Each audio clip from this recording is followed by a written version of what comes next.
저희가 어저께 미처 제가 설명하지 못한 본문이 49절부터 53절 말씀 바로 앞에 있습니다.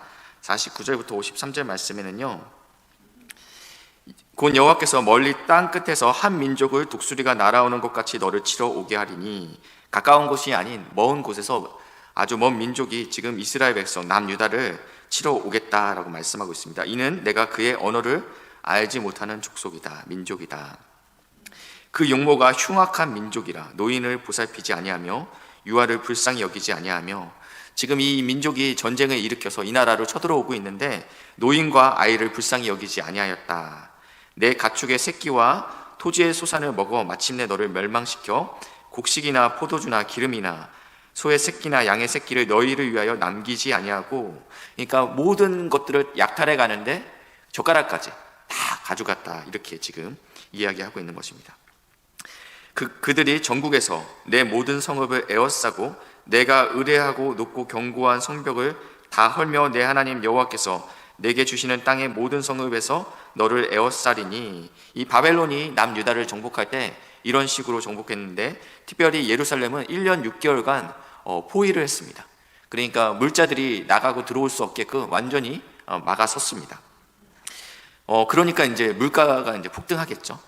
더 이상 물건들이 들어오지도 못하고 나갈 수 없기 때문에 그 안에서 고립된 채 1년 6개월간 예루살렘에서 지내야 됐기 때문에 모든 물가들이 폭등하고 먹을 것들이 없어지게 됩니다.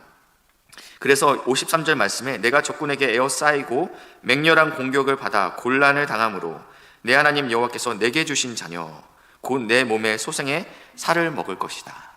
지금 굉장히 비참한 현실이 발생하고 있습니다. 저희 나라가 전쟁 가운데 굉장히 어려움이 있었지만 부모가 자녀를 먹었다라는 기록은 어디에도 있지 않습니다. 지금 내 이스라엘 민족에게는요, 그 인생 가운데 인간성을 모든 것들을 말살시킬 만한 그러한 허기짐과 그 공고함이 이스라엘 백성들에게 있었다라는 것입니다. 저희가 신명기를 계속 묵상하고 있는데 이 신자는요, 되풀이하다, 메울 신이 아니고 신신당부할 때 신자라고 말씀드렸습니다. 그러니까 이스라엘 백성이 그 시내산에서 하나님의 율법을 처음으로 받게 됩니다.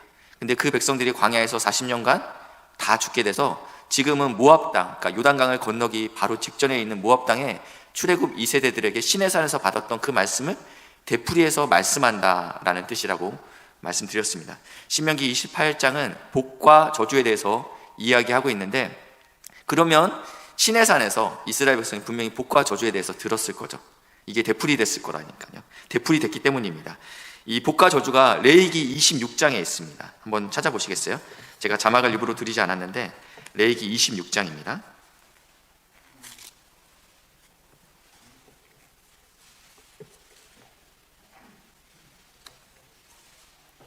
레위기 26장 장 제목은 이렇게 써 있어요. 상과 벌, 이렇게 써 있습니다. 그래서 3절부터 13절까지는 너희가 순종하면 어떠한 상을 줄 것이다 라고 쭉 기록하고 있습니다. 역시 이 벌이 훨씬 더 많은 분량으로 기록되어 있음을 보고 있습니다. 상은 그냥 담백하게 너가 이렇게 순종하면 상 받아. 근데 벌은 굉장히 길게 기록되어 있습니다. 14절부터 잠깐 보시겠습니다. 그러나 너희가 내게 청종하지 아니하여 그 모든 명령을 준행하지 아니하며 내 규례를 멸시하며 내 마음의 법도를 싫어하며 내 모든 계명을 준행하지 아니하며 내 언약을 배반할진대. 너희가 이렇게 내 명령을 계속적으로 불순종할 때는 놀라운 재앙을 너희에게 폐병과 열병으로 눈이 어둡고 생명이 쇠약하게 될 것이다. 너희가 파종한 것은 헛되리니 너희의 대적이 그것을 먹을 것이며 내가 너희를 치리니 너희가 너희 대적에게 패할 것이요 너희를 미워하는 자가 너희를 다스릴 것이며 너희를 쫓는 자가 없어도 도망하리라. 나를 아무도 쫓지 않는데 너무 두려워서 스스로 도망하고 있다. 18절 또 만일 너희가 그렇게까지 되어도 내게 청종하지 아니하면, 하나님께서 지금 계속 사인을 보내시고 있는데 그럼에도 불구하고 계속적으로 불순종하고 있으면 너희 죄로 말미암아 내가 너희를 몇 배나 벌한다고 말하고 있어요? 7배나 벌하겠다. 19절에 가시니까요, 이렇게 이제 7배나 쳤으면 이제 겁을 먹어야 되잖아요. 근데 19절에 보니까 내가 너희의 세력으로 말미암은 교만을 꺾고 너희의 하늘을 철과 같이 하며 너희 땅을 녹과 같게 하리니. 이 말씀이 오늘 나와 있는 신명기에도 비슷하게 나와 있어요. 그러니까 지독한 가뭄을 주겠다. 땅이 마르면 견고해지고 딱딱해집니다. 예, 견고해지고 딱딱해집니다. 그렇기 때문에 지금 철과 같이 녹과 같이 만들겠다라고 말씀하고 있고요. 계속 쭉 읽으시면, 그러고 나서 20절, 너희의 수고가 헛될지라 땅은 그 산물을 내지 아니하고 땅의 나무는 열매를 맺지 아니하리라. 너희가 나를 거슬러 내게 청종하지 아니할진대. 이럼에도 불구하고 계속적으로 청종하지 아니하면 내가 너희에게 제대로 너희에게 또 몇 배요? 7배나. 그러니까 이제 또 7을 더하면 14배가 되는 겁니다. 이게 한 대, 두 대, 세 대로 가지 않고, 하지마, 내 말 들어야지, 말씀을 순종해야 돼, 계속 말씀하시다 안 되니까 너 7대 맞는다. 그 다음에 몇 대로 올라가요? 14대로 올라가는 거예요. 그러니까 22절에 내가 들짐승을 너희에게 보내리니 이것들이 너희의 자녀를 움키고, 이제 처벌의 수위가 더 세졌습니다. 자녀를 움키고 너희의 가축을 멸하며 너희의 수요를 줄이니 너희의 길들이 황폐하리라. 이런 일을 당하여도 너희가 내게로 돌아오지 아니하고 내게 대항할진대. 24절, 나도 너희에게 대항하여 너희 죄로 말미암아 너희를 7배나 더 치리라. 또 7을 더해서 21배로 치겠다라고 말씀하고 있습니다. 26절로 넘어가겠습니다. 내가 너희의 의리하는 양식을 끊을 때 여인이 한 화덕에서 너희 떡을 구워 저울에 달아 주리니, 그러니까 부엌을 같이 지금 10명이 나눠서 쓰고 있는 거예요. 그만큼 이제 기근하고 배가 고프다. 너희가 먹어도 배부르지 아니하니라. 너희가 이같이 될지라도 내게 청종하지 아니하고 내게 대항할진대. 그 다음에 28절입니다. 내가 진노로 너희에게 대항하되 너희 죄로 말미암아 7배나 더 징벌하리라. 이제는 28배가 됩니다. 그리고 나와서 29절에 이렇게 말하고 있는 거예요. 너희가 아들의 살을 먹을 것이요 딸의 살을 먹을 것이며. 예루살렘 함락을 이미 레위기에서 말씀하고 있고 오늘 신명기에서 다시 한번 말씀하고 있다는 것입니다. 하나님이 어떤 자녀에게, 제가 이제 어제 설교할 때 아들에게 불이 위험해, 불 가까이 가면 안 돼, 불 켜고 아들 손을 이렇게, 처음부터 그렇게 하는 부모는 없죠. 아들 뭐는 조심해야 돼. 근데 그 아들이 말을 듣잖아요. 아들이 정말 그러면 안 돼, 이게 얼마나 위험한지 알아? 정말 조심해야 된다. 근데 아들이 또 말을 듣잖아요. 이게 계속 반복할 때는 어떻게 해야 돼요? 실물 교육을 시켜줘야죠. 계속 말로 해서 되면, 고칠 수 있다면 고치는 게 가장 좋고, 자녀가 계속 돌아오지 않으면 아비가 할 수 있는 것은 그 불에 닿지 않기 위해서 가장 강력한 경고를 하는 것이 하나님께서 부모에게 주신 책무라고 생각합니다. 오늘 하나님께서 사랑하는 이스라엘 민족에게 그러하셨기 때문에 이렇게 반복적으로 그리고 많은 분량으로 죄에 대해서 그리고 심판에 대해서 경고하고 있다는 것입니다. 말씀을 준비하다가 이 신명기 28장 이 본문을 가지고 이렇게 많은 시 한 편을 제가 보게 됐습니다. 시의 제목은 하나님이 나를 사랑하심으로, 하나님이 나를 너무 사랑하심으로 나를 더욱더 주님의 형상 닮게 하시기 위해 나의 모난 부분을 깎으실 때 하나님은 그것을 사랑이라 부르시지만 나는 그것을 고난이라 부릅니다.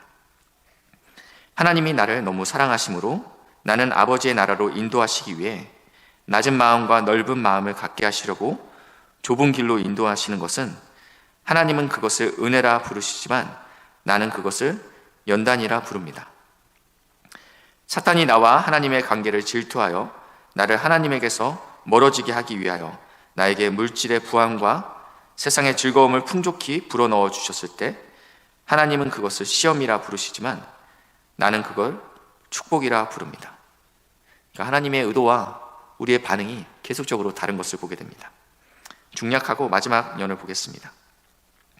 간혹 내가 이해할 수 없는 일로 인해 마음이 무너질 때도 있겠지만 그분은 이해할 대상이 아니라 믿어야 할 대상이기에 늘 하나님의 시선 맞추기를 게을리하지 않기를. 우리는 모두 건망증 환자라서 자꾸자꾸 들려주지 않으면 까먹고 맙니다. 그렇기 때문에 주님께서 계속적으로 반복적으로 시내산에서 말씀하셨지만 모압 평지에서 다시 가나안 땅에 들어가기 전에 하나님께서 너무 두려운 거예요. 내 사랑하는 자녀들이 그 땅에 가서 바알의 땅에 들어가서 우상을 숭배하고 하나님을 배반할까 봐 너무너무 두렵기 때문에 이 신명기 28장의 말씀을 이렇게 길게 쓴 거예요. 우리는 모두 건망증 환자라서 자꾸자꾸 들려주지 않으면 까먹기 때문입니다. 내 마음은 한없이 가라앉아 먹먹해질 때 눈을 들어 우리를 사랑하시는 그를 바라봅니다. 우리에게 찾아오는 고난과 연단과 이런 모든 것들이, 그리고 물질의 부함을 우리는 하나님은 시험이라고 말씀하셨죠. 이런 모든 것들을 통해서 하나님께서 우리에게 끊임없이 하고자 하는 말씀이 있다라는 거예요. 그것은 우리가 잘 되길 원하신다라는 거예요. 우리가 복되길 원하신다라는 거예요. 그만큼 하나님께서 사랑하는 내 아들아, 내 딸아, 너희가 복받길 원한다. 제발 이 길로 가지 말아라 라고 오늘 말씀하고 있습니다. 신명기 10장 13절에는요 이렇게 표현하고 있어요. 오늘날 내 행복을 위하여 내게 명하는 여호와의 명령과 규례를 지킬 것이 아니냐. 하나님께서 우리에게 이 규례와 명령을 주시는 이유는 우리를 힘들게 하기 위해서 주신 것이 아니라고 분명히 말씀하고 있습니다. 행복을 위해서 주셨다고 말씀하고 있습니다. 오늘도 하나님께서 우리에게 주신 이 말씀을 경외함으로, 두려워함으로 또 순종하시는 복된 우리 믿음의 동역자들 되시길 주님의 이름으로 축복합니다. 기도하시겠습니다.